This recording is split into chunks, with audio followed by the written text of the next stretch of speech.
दोस्तों, new India news नागरिक विकल्प में आज जिस तरह से अलग अलग विवाद हमारे देश में उठते जा रहे हैं, कई कानूनी दांवपेच निकल के सामने आ रहे हैं। इसी बात को लेके बात करने के लिए हमारे साथ एडवोकेट भानु प्रताप जी हमारे साथ मौजूद हैं। स्वागत करता हूं सर मैं इस मंच पे आपका। जी शुक्रिया, नमस्कार। नमस्कार नमस्कार सर। आज मेरा आपसे पहला सवाल ये है सर, कानून एक के बाद एक बनते जा रहे हैं, लेकिन जिसके लिए भी कानून बनता है वही लोग उसका विरोध करते हुए नजर आ रहे हैं। अब हम ट्रिपल तलाक से लेके कृषि कानून तक एक कॉमन दिख रहा है।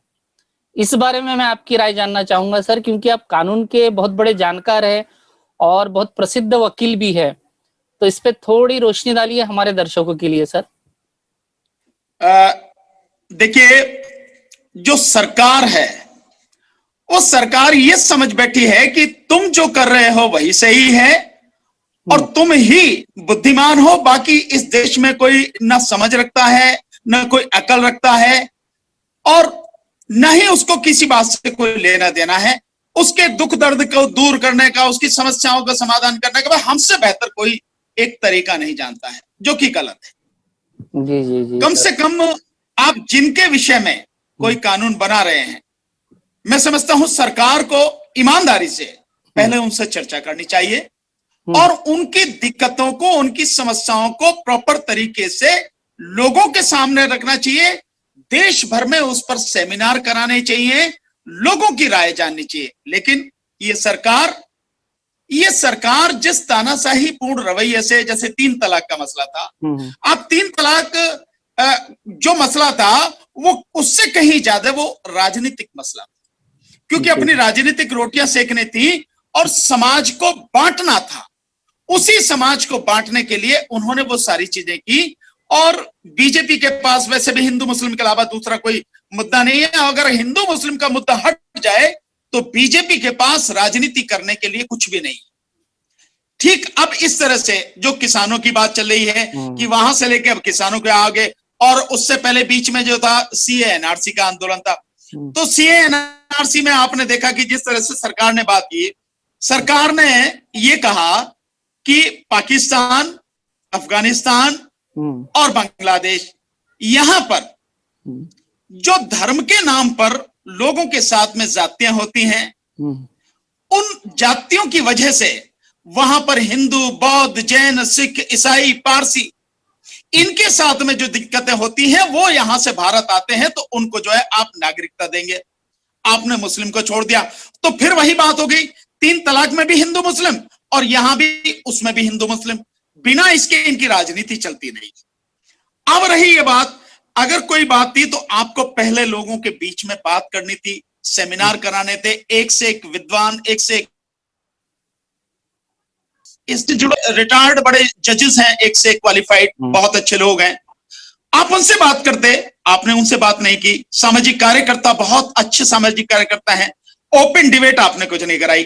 ठीक इसी तरह से ये जो कृषि कानून है, सरकार ने किसी किसान से, किसी किसान संगठन से, किसी से कोई बात नहीं की, ना उस पर कोई चर्चा कराई, ना ही विपक्ष से भी इस विषय में कोई बात की। और जब कोरोना के समय में आपने पूरे देश को लॉकडाउन में रखा हुआ, कैद करके रखा हुआ, माना मुझे दिक्कत है, आप कह रहे हैं कि मैं बीमार हूं, तो आप मेरे से तो जानेंगे कि नहीं, मुझे बीमारी क्या है, मुझे दिक्कत क्या है, मेरी परेशानी क्या है, मुझे जाने बिना और आप दवाई देने की बात कर रहे हो, और वो जो दवाई आप बता रहे हो वो दवाई नहीं है, वो जहर है, और वो मेरे ही लिए नहीं, मेरे साथ मेरी आने वाली पीढ़ी को और इस देश को पूरी तरह से तबाह करने वाला जहर है। आप कह रहे हैं कि यह मेरे लिए बढ़िया है। तो ये जो सरकार समझ बैठी है कि जो वो कर रही है वो सही है और वो ही इस देश के तमाम दुख दर्द को जानती है, ये पूरी तरह से गलत है, क्योंकि हम जानते हैं ये सरकार एक विशेष एजेंडे के तहत काम कर रही है। दूसरा सवाल मैं आपसे ये पूछना चाहूंगा सर, सीएए और एनआरसी के अगेंस्ट भी प्रोटेस्ट हुआ था। हालांकि एनआरसी अभी तक लागू नहीं हुई, लेकिन सीएए के खिलाफ कह सकते हैं प्रोटेस्ट हुआ था और किसान भी प्रोटेस्ट कर रहे हैं।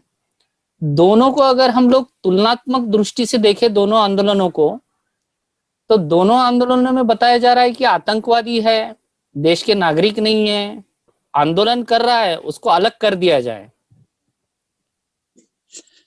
देखिए, ये बीजेपी की और यूं कहें कि मोदी जी की जो राजनीतिक रणनीति है उसका एक हिस्सा है कि आप जो आंदोलन है उसको आप बदनाम कीजिए, और बदनाम करने के लिए बहुत एक बढ़िया वो है, लोगों की भावनाओं से खिलवाड़ किया जाता है, क्योंकि मीडिया उनके पास, और उस मीडिया के माध्यम से वो इसमें कुछ हद तक सफल हो जाते हैं। मैं कुछ हद तक कहूंगा, पूरी तरह सफल नहीं होते, क्योंकि सोशल मीडिया ने इनको पूरी तरह से नंगा कर दिया है। सोशल मीडिया जगह जगह, घर घर में पहुंच चुका है, और वहां तक सच्चाई हर चीज की पहुंच रही है, सरकार की कितनी ही कोशिश हो उस सब के बावजूद। तो ये जो सारी चीजें हैं ये केवल बदनाम करने के लिए। देखिए, जो सीए एनआरसी का आंदोलन था उसके विषय में जो कहा गया कि टुकड़े टुकड़े गैंग है, ये आतंकवादी हैं और ये लोग गुमराह किया जा रहा है, यही वो आरोप है जो आज यहाँ किसान आंदोलन पर लगाए जा रहे हैं। न तो वो जो था टुकड़े टुकड़े गैंग का आंदोलन था, वो भी देश को बचाने वाला आंदोलन था, क्योंकि सीए एनआरसी और एनपीआर का जो आंदोलन था उसके हिसाब से जब ये एनपीआर, जिसकी ये कोशिश कर रहे थे, वो एनपीआर जब हो जाएगा तो उसके बाद में वो एनआरसी करेंगे। एनपीआर गृह मंत्रालय के डॉक्यूमेंट के हिसाब से एनआरसी की पहली कड़ी है, यानी कि उनका पहला कदम है।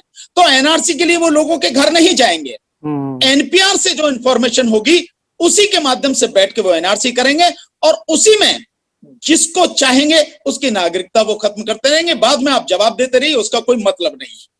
ठीक इसी तरह से ये आंदोलन है, इनको कह रहे हैं ये खालिस्तानी, इनको कह रहे हैं आतंकवादी, टुकड़े टुकड़े गैंग, और न जाने क्या क्या आरोप लगाया जा रहा है। पर मेरा एक सवाल है, मैं बार बार सरकार से पूछता हूं और लोगों से भी, जो भी इस तरह के आरोप लगा रहे हैं और जो मीडिया भी इनको सपोर्ट कर रहा है, ये वही लोग हैं ना जो आज इस आंदोलन को लीड कर रहे हैं, किसान को, जिन्होंने लॉकडाउन में लाखों करोड़ों लोगों को खाना खिलाया।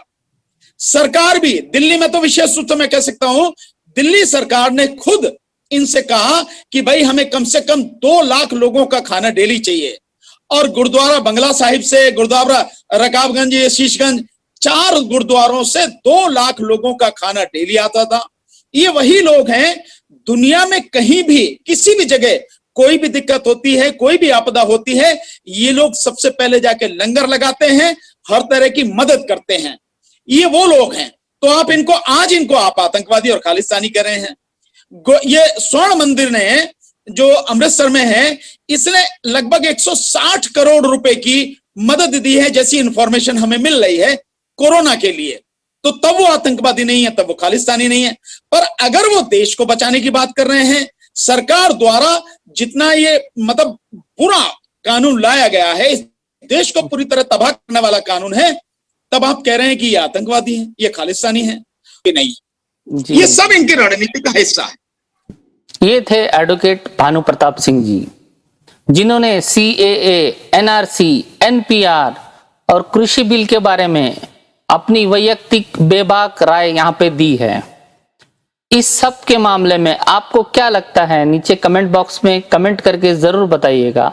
अगर आप हमारी ये वीडियो फेसबुक पे देख रहे हैं तो फेसबुक पेज को लाइक कीजिएगा, अगर यूट्यूब पे देख रहे हैं तो सब्सक्राइब कीजिएगा, लाइक कीजिएगा और ज्यादा से ज्यादा लोगों तक शेयर कीजिएगा, ताकि ये बात ज्यादा से ज्यादा लोगों तक पहुंच सके। धन्यवाद दोस्तों।